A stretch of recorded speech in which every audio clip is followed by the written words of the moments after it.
Welcome back, Jason. Fair Credit Billing Act. Now we've been down the road a little bit. We've done TILA and some of the others. What is Fair Credit Billing Act relative to where we've already been? So just more explaining credit. And like maybe I'm a geek, but this one's kind of exciting. This is the one where it makes credit cards a good idea. I know there's a lot of people who say, don't get into debt, don't do this.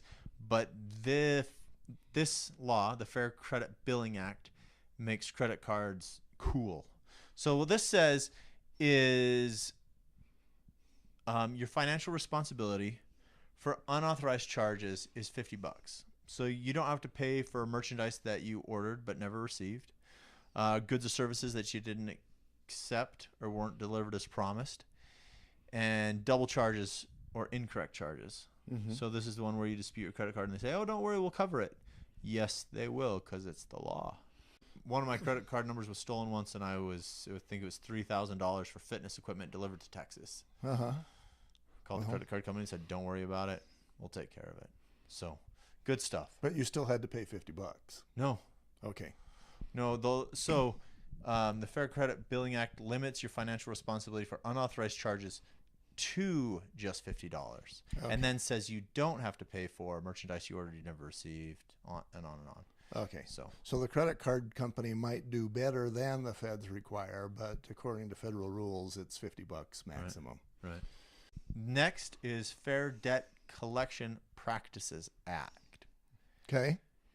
So this one defends you against third-party collection abuses.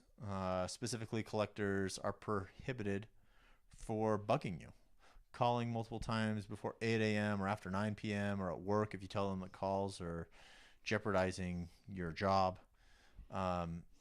It also has to do with discussing your debt with someone other than your spouse without your permission,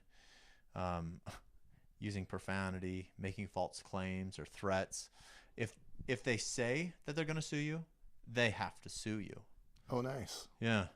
So, and then if they misrepresent themselves on the purpose of the call, these are all illegal. So they got to say what they're going to do. They can't bug you. They can't be a pest. Yeah, and as relates to the can't bug you, so they can't call you early in the morning or late at night, but during daylight hours, basically, they can still call you. Yeah, they can call you over and over and over and over and over and over. Unless you're at work and say, hey, you keep doing this, I might lose my job. Mm-hmm. Then they have to stop. That makes sense. So I guess if you've got maybe an 8 to 5 or a 5 to 8 or a noon to 8 sort of a job, then it would be, and you tell them that, then they've got to call you sometime in the AM after 8 o'clock. Mm-hmm.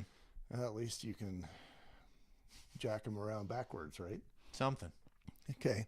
So you do have those sorts of rights. And again, I can see how as a realtor, this kind of information could be helpful to pass along to a client. Yeah. Sometimes people have problems with credit. If you have a basic understanding, you can really help them out. Mm-hmm. Next, we're going to go into a long spiel about credit in general. Long spiel. I'm into long spiels. I'll let you do the long spiel. I'll just sit here and enjoy. Right? It's stimulating. We'll be right back. Okay.